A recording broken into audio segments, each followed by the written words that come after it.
Good. I beat Stewart. Good afternoon. Here we are. What? I don't know, man. Good. I be what? No, I said I beat you to it. Oh. Because I jumped in there. My brain heard good I be shirt. Good I be shirt? That's what I heard. I don't know why. I don't know. Whatever, though. Here we are. Talking Winter with Swinter. Here we are. My name's Ken Bogeman. Got Zack Frame over there. Right here. Brent Reeder's on vacation. He's gone. What a sad day. I know. Again. It's okay, though. You know what, though? It's all right. He's out. Yeah, we're a two-legged stool. It's fine. It's perfectly balanced. It's not motorcycle stool. It is. We cannot carry the weight of the world on our shoulders today. Nope. But we can, in fact, talk to and entertain you. I'd say talk with, but yeah, we have a tough time with that. But you guys aren't sending us stuff on the Until Twitter. now, you know what we can do? We added something else. You know what? So yesterday I was in Louisville, Kentucky, talking with Wayne Voles from Profits Unlimited, right? Yeah. And good dude. Good dude. And he was saying that that a good way for people to get in touch with us is to send us a text. So I said, "Oh, yeah?" He says, "Yeah." So if you've got something to write with or a phone handy, you can send us a text to area code 314-260-4352. I'm going to say it again, so you got it. All right. Area code 314-260-4352. That will send a text message to us, and it can be as easy as, "You guys suck, stop doing this." Please quit. Or it could be, "This is awesome, thank you very much." Or it could be, "I'd like to know about something." Whatever, send it to us. What if they just send, "Hey"? Well, I'm going to say, "Hey, back." Nice. It's for horses. It sure is. Yep. And then, but that's so let's see if that works. That'd be cool. 314-260-4352. It's even like a solid number. Is it? I mean, I like it. It flows. I mean, okay. The 4352 flows. Okay, that's fair. You got to think about like where that is on the dial pad, and then it makes a cool pattern. Man, okay. Right? I guess. You know what's funny was, yeah, okay. What? Huh? Yes, you're correct. It makes a cool pattern. Did you just make like the sign of the cross? It's almost. Were you blessing? 4352. Oh, could you turn this into holy rum? Probably not. Yep. I think it's a little above my capabilities. So carryover from the last show. We're doing a test here to see if you're going to drink rum straight up. Is spiced rum better than the Bacardi white rum? Right? Right. The spiced rum was delicious. And then Nicole, the genius, says, "Hey, put your coffee in there." So I mixed coffee and rum, which was also very good. And so now this is the Bacardi. Right. God, it came out of there fast. It sure did. Oh, my goodness. Sure did. I'm used to the other bottles that are like bloop, bloop, bloop, bloop, bloop, bloop, bloop, bloop. Not this one. Not that one. Well, this one was almost empty. So you had to tilt it really far to get anything come out of it. So now you have to try that coffeeless and with coffee. Right. So coffee, let's hang on. Here we go. Looks like ice water. So that is it's still tasty. Yeah. But it definitely has more of an alcohol burn to it. Oh, yeah. Than the spice rum. The spice rum is just smooth and delicious. Of course. This one is not as smooth. But it also looks like ice water. Yeah. I'm just saying. I mean, so I would just leave it on the desk and I mean, you could. whatever. You could totally leave that on the desk and Just all nobody would day? be the wiser. Yeah, but see, that's why we do this in the afternoon. But yeah. Yeah. Well, you know? I know it's the end of the day, but I'm saying. Yeah.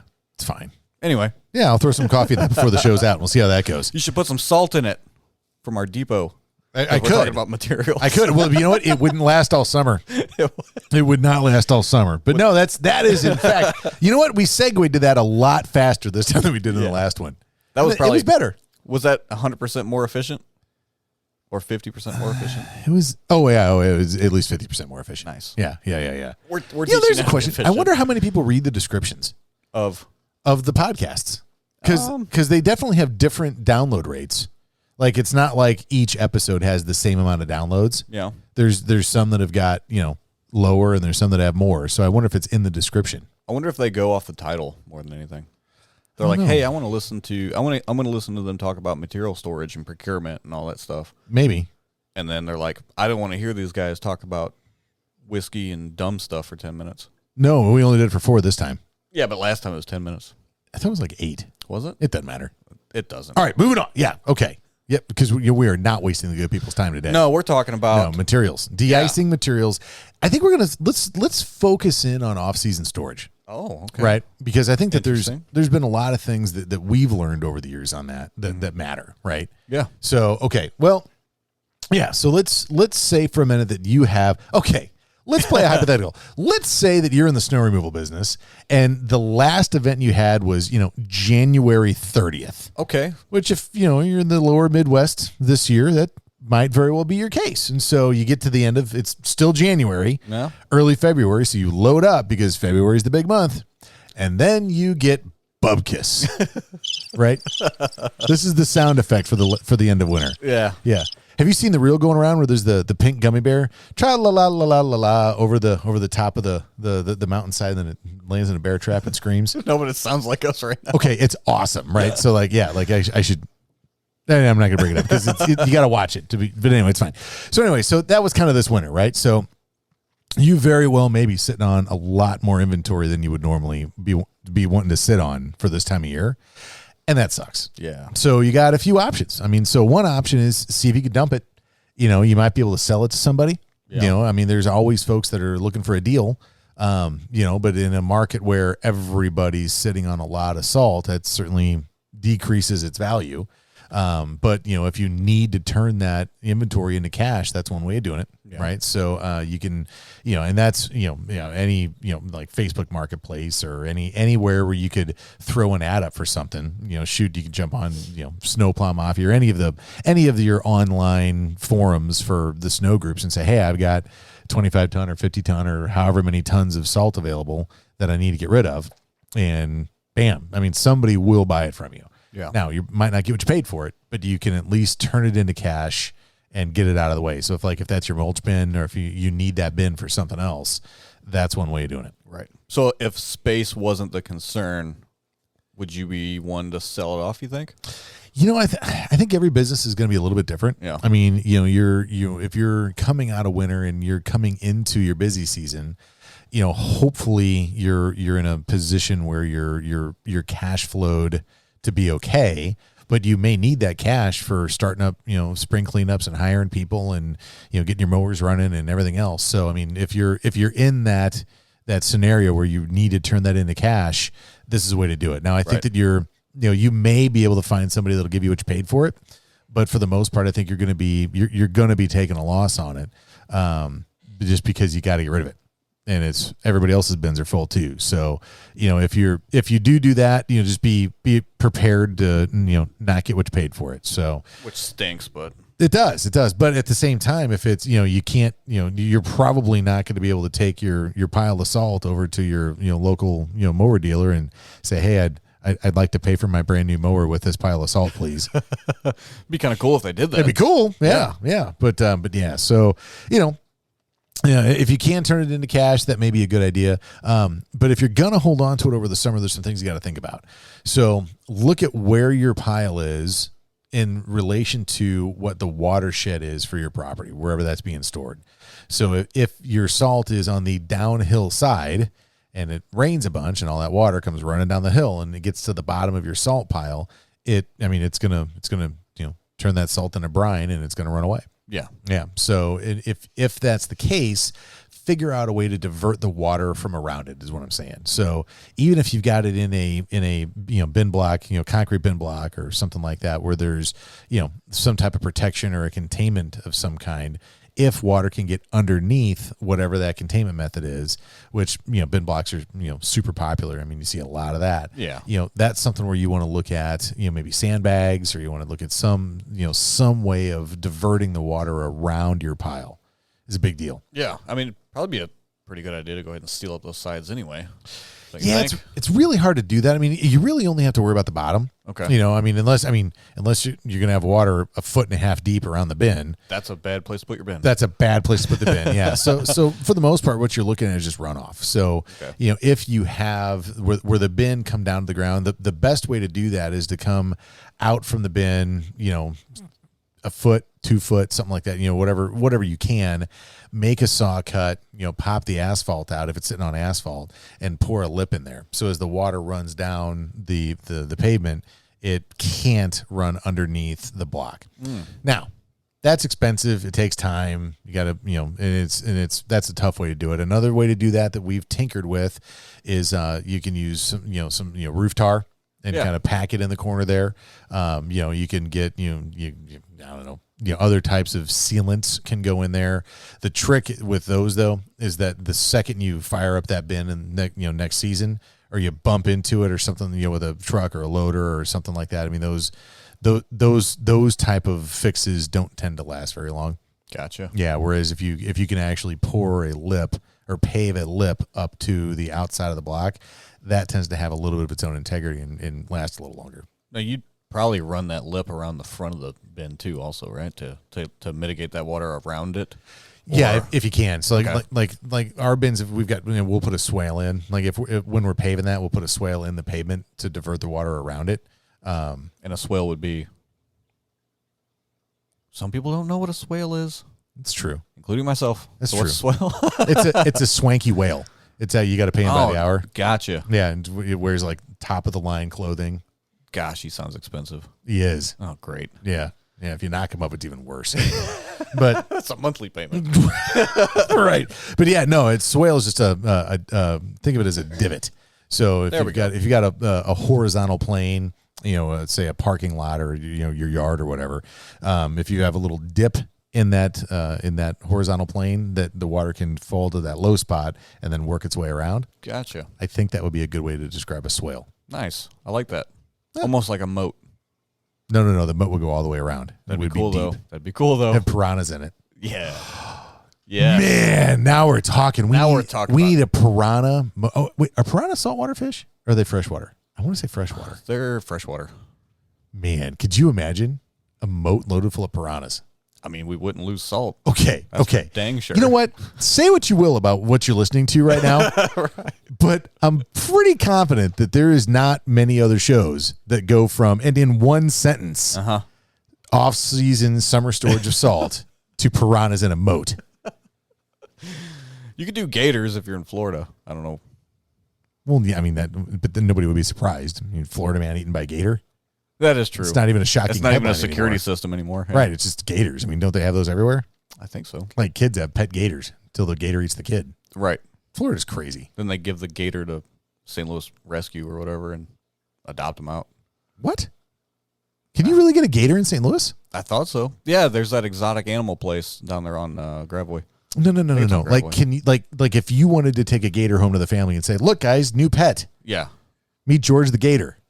Can you do? Is that even legal? How are they getting it if it's not legal? They get them. Well, it's Florida. Well, they have. I mean, so I knew a guy that had a gator or a crocodile, one of the two. I don't remember which one. I don't know where he got it. They're basically the same thing, right? Right. I think. Well, I think crocodiles are older or something. There's something there. Okay. So I think crocodiles are prehistoric. A crocagator? That's a. It's a crossbreed. There it is.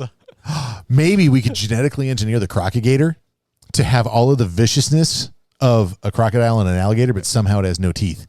It has to be like spoon-fed yogurt. Oh, that's nice. That would be interesting.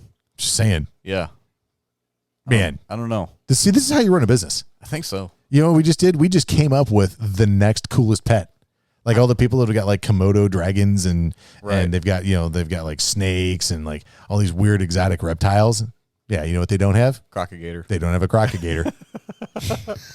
the toothless crocagator. That eats yogurt. Right. Greek only. Yeah. Yeah. Can't have fruits. No fruity yogurt for the crocagator. No fruity yogurt. It has to be Greek. I don't know what I think about that. Just plain yogurt. I mean, just like tub from Sam's. Man, my son and I just watched Spaceballs recently. I can't not think of yogurt. I hate yogurt. Well, strawberry. Sorry. That's probably what he would say. He hates yogurt? The crocagator. Wait, have you not seen Spaceballs? No, I've not. What? Dude, Nicole! Zack has not seen Spaceballs. How the hell? The disappointment. You can't work here anymore. Oh, no. Man, this is not okay. This is really not. Okay. Well, I just.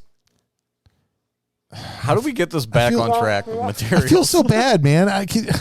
Well, you just take the wind out of my sails. Not having seen Spaceballs. How do we get back on track? Fine. So we got the swale. Fine.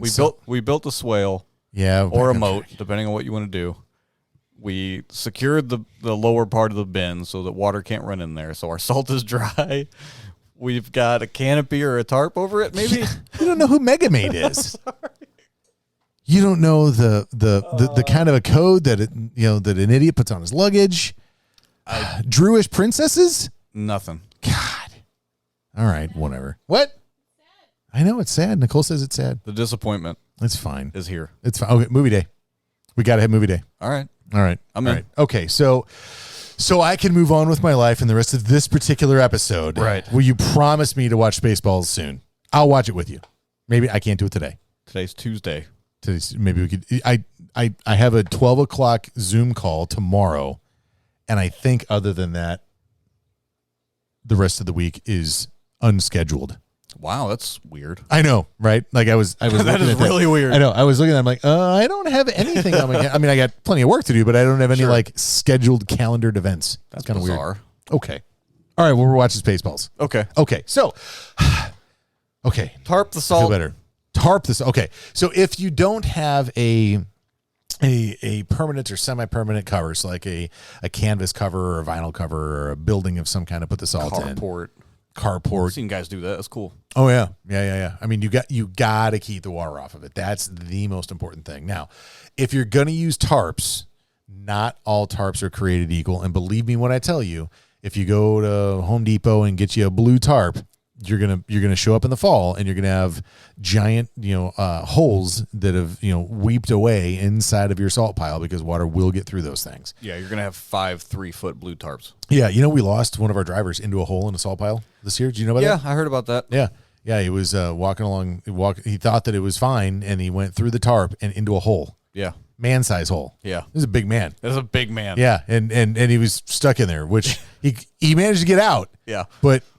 He was telling me that, and I was trying to keep a straight face. I know, really right? hard. So you were eaten by the salt pile. Yeah. Anyway, so keep it covered, not necessarily with a blue tarp. So you have to find a tarp that is UV protected, right? That is not going to be deteriorated by the sun. And depending on where you are, they're really, really heavy, and they're not good for in-season use, but off-season storage. Old billboards are fantastic. Yeah, not the whole billboard.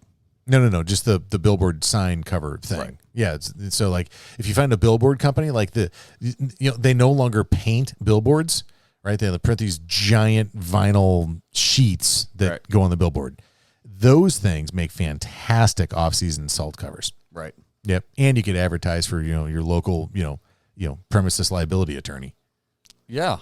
On the salt pile, which is kind of funny now that I think about that. That is a little strange. Yeah. Same guy that's going to sue you is on your salt pile. Right. Perfect. Right. Yeah. Look here, man. I supported you. Can't you help me out? Right. No need to come get me. It's fine. So, yeah. So you got to have it covered with something that's going to make it through the season. And if you do use a tarp, so the billboards are really, really heavy too, so they last a little longer. It's a little less likely they're going to blow off. But other tarps, there is some magic to tarping, right? So you have to hold that tarp down because the more it flaps around and flops around in the wind, the shorter lifespan you're going to have on it, right? Yep. So what you can try to find, I mean, some guys just toss pallets on them. But that looks hokey. So something that we found that while it's still it's not exactly what I would call attractive, right? But the squish tires, the cut tires, not cut tires. These are specifically made for like a DOT barrel bases. Yeah, I think that's what they're called, barrel base. Yep, barrel bases. So all right, talk to people. I'm going to Google that and see if that's right. Oh yeah, so he's talking about the I always called them cut tires because I didn't know any better. But it's basically, if you can think about the sidewall of like a semi-truck tire or whatnot, it's about that size. They use them. You'll see your highway department using them to hold the barrels in place whenever they're doing construction on the side of the highway. We use those, on top of and around all of our depots that we tarp. Even though we've got a couple that have permanent canopies, but the ones that don't have permanent canopies, we go with a high quality, heavy to medium heavy, I'd say thickness tarp, and then throw those squished tires around them. Yep, and I did find it. So Zorro.com is actually where we got ours from in forever ago, because these things never ever go bad. No. So once you buy it, you will have it for the rest of time.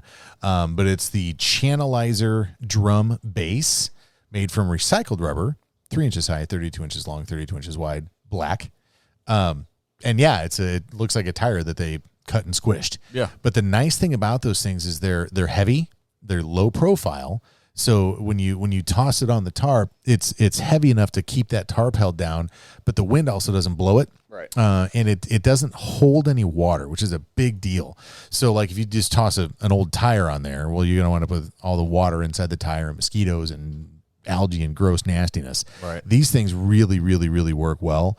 They're a lot more expensive than they used to be. They're $11.51 a pop. So depending on how big your depot is and how much you need to keep down, it can cost you some dough to do it. But they're a really, really good way of holding that tarp down. And it's, again, not attractive, but it's not horrifically disgusting either. Right, and they're pretty awesome too in comparison to a pallet, because they kind of form to the irregular terrain of the salt pile, if you will. Oh yeah. So you throw a pallet up there, it might only be touching 5 square inches in that whole pallet. Legit. So you throw them tires up there, and all the way around it's touching something. Did you just say you throw them tires up there? Throw them daggum tires. Throw them tires up there. Next thing you know, that son bitch ain't going nowhere. Exactly. Man. Okay. You know what we just did? I made fun of you and a whole bunch of people. Yep. You know what? They're on my side, though. Yeah. They can let me know on Twitter. Where on Twitter? At Swinter Snow Talk. Yep. Or they can send us a text. What's that number? Oh, yeah. They can text us now. Area code 314-260-4352. Tune that into your phone. You're going to want to text and help me out over here, guys. Yep. And just send us stuff. Yeah. Yeah. Now, since we're not live, it's not as good. But if we ever transition into a live show, that'd be cool. That'd be kind of neat. Then you're already used to it. It'd be fun to do call-ins. It would be. Yeah. A lot of fun to do call-ins. It would be. Not there yet, though. I bet we can get random people on the phone to banter with us. I can just call somebody. Who do you want me to call? Nah, that's a bad plan. You can call. Nah, you're right. It's a bad plan. Anyway, all right. So that's bulk, and Yeah. that's really the short and skinny. Whoa. One thing, before you tarp the pile, if you don't have a tracked skid loader, if you don't have a tracked skid loader, see if you can get your hands on one and try to kind of manicure that pile so that it has a consistent watershed. Oh yeah. So there's one point to the pile, and then as you lay the tarp on there, there's not low spots throughout the pile, because those low spots will hold water. Oh yeah. So if you can get onto the pile and straighten it up so that it will shed water well, that'll be mucho goodo for the rest of the Euro. Yeah, that's a big game changer, because you go to pull that tarp off, in October or whatever, and it's got 100 gallons of water. Yeah, there's a damn pond in there. Right. Yeah, you got one crabby bass. I'm really hungry. Real mad. Yeah. But yeah, no, that is something with the bulk. Bag product's really pretty simple. Most manufacturers now use UV resistant baggies, so you can leave that stuff outside. We have covered our overstock with the tarp before, and I didn't notice that did us any good. Yeah. What we did notice though is we had, I think at the time we had 4 or 5 rows. So we had pallets stacked 3 high, and they were in rows, I don't know, 15 or 20 pallets deep. And then there was, 3 or 4 rows next to each other. And one year, one of the ops guys decided to cover them with a tarp. It's a good thought, do what you can to protect them. What we didn't anticipate was in the space between the rows, water, that tarp, held all that water in the low spots, and it got heavy enough that it started pulling the tarp up, and next thing you know, it came, you got tarp edges flapping around, and you've got 9 billion pounds of water in between the pallets, where you can't get to the bottom of the tarp to cut it, right, so that the water drains out, so you can move the damn thing. That became not a great solution. Yeah. So it looked pretty in the beginning. Yes. At the onset, it was like, okay, well, I'm not sure that's going to do us any good. Right. But at least, good thinking. Right. Wasn't such a good idea. No. It just cost us a $100 tarp. But or we learned. $300 tarps now, but whatever. We learned. Sure did. Now, you know what we can do? What? You can pass that knowledge on to you guys. There it is. Like Captain Morgan, and coffee is delicious. Oh, it's time for the Bacardi and coffee. It's time. So Bacardi, now some coffee. That's probably the right color. Okay. Yeah, that looks almost the same. It does. Yeah. Well, Captain Morgan is basically coffee color. Exactly. Yeah. All right. Here we go. Hang on. Oh, no. That's pretty tasty as well. Well, I'll be. Rum and coffee. Who thought? Ladies and gentlemen, I would not have thought of that, but that was pretty tasty. Coffee is not just for Baileys. No, evidently you can put rum in your coffee. I mean, I've been drinking Irish coffee for years. Well, sure. And that's, super tasty.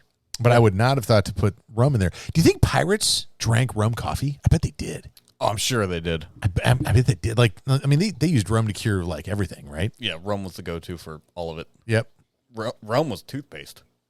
Well, that's still good advice. It's not bad. You just dunk your toothbrush in there and ready brush to go away. Yep. You get you one of those Oral-B's. It's got the battery. And that's what I use, man. Oh, same here. You got a water pick, though, don't you? I got a water pick, too. Yeah, because you're awesome. On top of that. Well, you got to invest in your grill. You got a fair amount of dental work done over the years, though, right? Yeah. Well, all last year. Yeah. And then I go to the dentist every 3 months. Every 3 months? I have to go every 3 months. Yeah. Pourquoi? Because of, they call it periodontal disease. It's like a gum disease, and for them to keep it in check, I got to go every 3 months for a deep cleaning. Is that sexually transmitted? No. That's genetically transmitted. Oh, okay. Is that sexual? Saying, I mean. Yeah. Okay. Yeah. So good times. Oh, right on. Really glad that's cheap. Somehow, I bet not. No, not really. Yeah. Okay. No, definitely not. Yeah. Yeah. Take care of your stuff and your teeth. Yep. You know what? There was one other material type that we didn't discuss.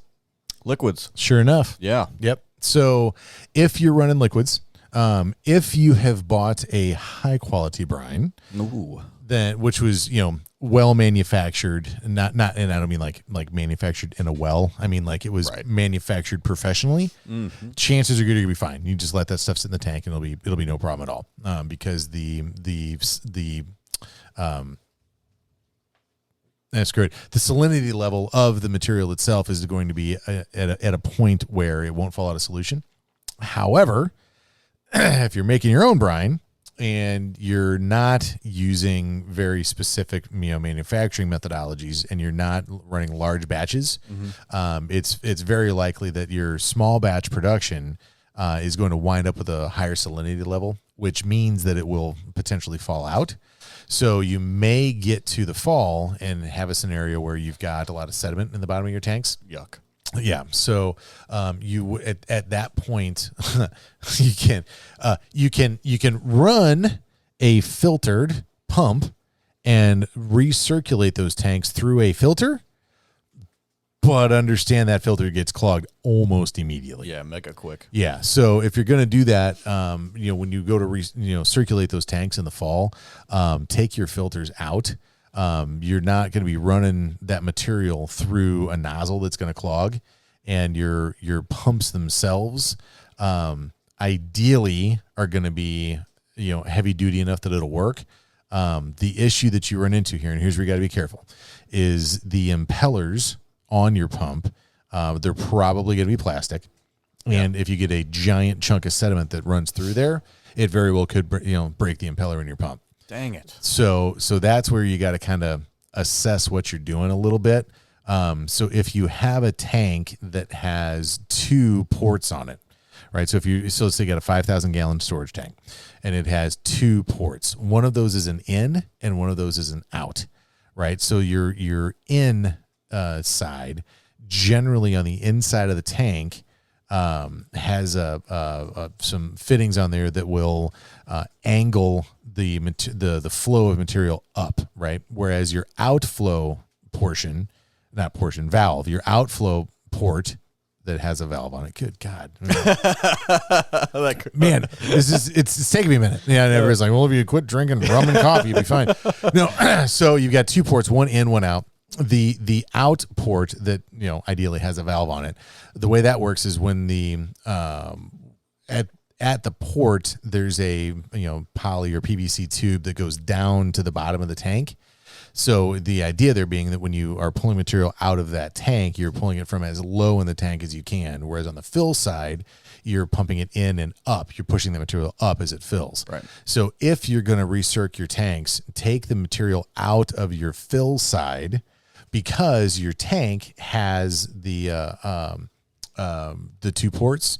Take it out of the fill side and run it into the empty side. So basically switch the way you're pumping your material out, and what that'll do is it'll pull the material from that's suspended in the tank, and you're less likely to grab a giant chunk of crap off the bottom. Nice. Yeah. Now sometimes that works, sometimes it doesn't. So that's something where, to each their own. The safest way to make sure you protect your pump is to go ahead and leave the filter in place and just be ready to clean it a lot. I wonder how long it takes for that to fall out. Like, is that not long. It's not long. Oh, no, not long. So, something you could do at home is take you a glass of water and put salt in there, and put a little bit of salt in, stir it up, and that salt all disappears. Put a little bit of salt in, stir it up, disappears. Put a little bit of salt in, stir it up, disappears. Once you get to 23.3% of that solution being sodium chloride, it will no longer dissolve. And you pour it in, and it just doesn't dissolve at all. It just floats around on the bottom of the cup. So that's what's happening in your brine tanks. That's exactly what's happening in your brine tanks. Wow. Now, you really want to have some fun. Get you some calcium chloride pellets. Yeah. And a little metal like drink shaker. Put some calcium chloride pellets in there. Put some water in there, and shake it up, and feel the bottom of that metal cup. It gets hot. It gets really hot. Yeah. And that, ladies and gentlemen, is endothermic versus exothermic chemical reactions. Whoo, man. Woo. But now we're talking de-icing sciences. Wow. It's a whole nother conversation. That's nuts. Yep. I just got a brainy idea of how to separate sediment from your brine tank, but I can't explain it over words. I'd have to draw it out. You know what? No, I got to hear this. Try it. So what I'm thinking is,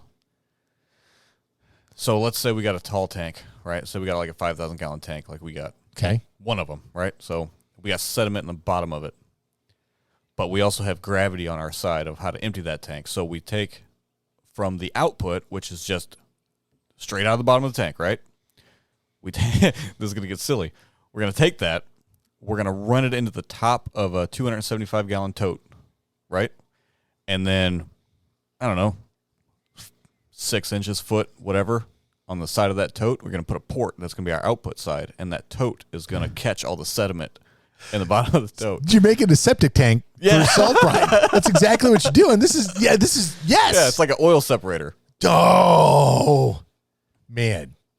Yeah, that's a good way of doing that. And if you're running liquids, you've got totes. Right. So I'm thinking that should catch all your sediment, right? And then you got clean brine coming out of that output side on that tote, in theory. In theory. So, but you've got to get it. So, I mean, as long as you could gravity feed that. Right. You may not get all of it, but get a lot of it. Maybe. I don't know. Enough. Maybe. Yeah. I mean, with our tanks being elevated, it helps us.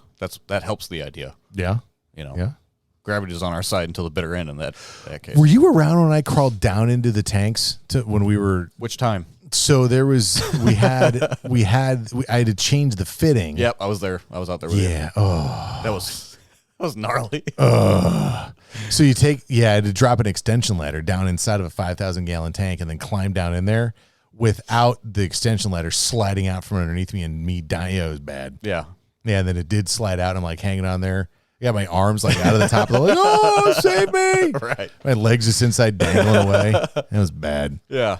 That was the day. Man, you know what? If anybody's from OSHA is listening, that never happened. Yeah, never. No, it's fine. Yeah. Yeah. All right. So bag product, build bulk a septic product. tank. Yeah, build a septic tank for your liquid cleanup. That's not bad. I dig it. Hey man, I'm thinking on a budget. I was thinking on a budget. That would totally work. I like that. Yeah. If any of you guys put that into effect this year, I want pictures. Yep. And maybe some royalties. And exactly a monetary something. Yeah. That's something. A podcast at swinnygroup.com. Right. Yeah, that'd be the way to do Well, that. you just text us a picture now. That's right. Ed. What's that text number? 314-260-4352. You know what? Like somebody wrote that down early when I said it twice, and they're like, seriously? Yeah. Well, you got to keep saying that damn number. Yeah, but then there's another guy that was blowing leaves and couldn't hear it. Right, and now he's done, and he's like, oh, thank God I can write this down. And the number again is? 314-260-4352. I was going to say it really, really fast, and then that would have been silly. I would have to say it again anyway. That's fair. Right on. All right, well, so that's your off-season material storage. That's not bad. It's all good stuff. Yeah. Yeah. Now, next we got to talk about how to get it. That's, you know what? I think that's fantastic. How to get your materials. Yeah. Yep. You like this is slow fade as I bring it in? It's pretty nice. Man. It's comfortable. We're like a professional outfit around here. Yeah, we're getting close. There it is. Yeah. Yep, that's a little loud. Then bring it back down. There we go. Too All much. Right, there we go. Right on. Hey, man. Yeah, we are talking winter with Swinner. We really appreciate you guys listening. Thanks so much. We hope to hear from you. My name's Ken Bogeman. That's Zack Frame. Brent Reeder is on vacation. Lucky dog. Anyways, so yeah, that's what we got going on. So thanks for stopping by. We'll talk to y'all later. See ya. Later.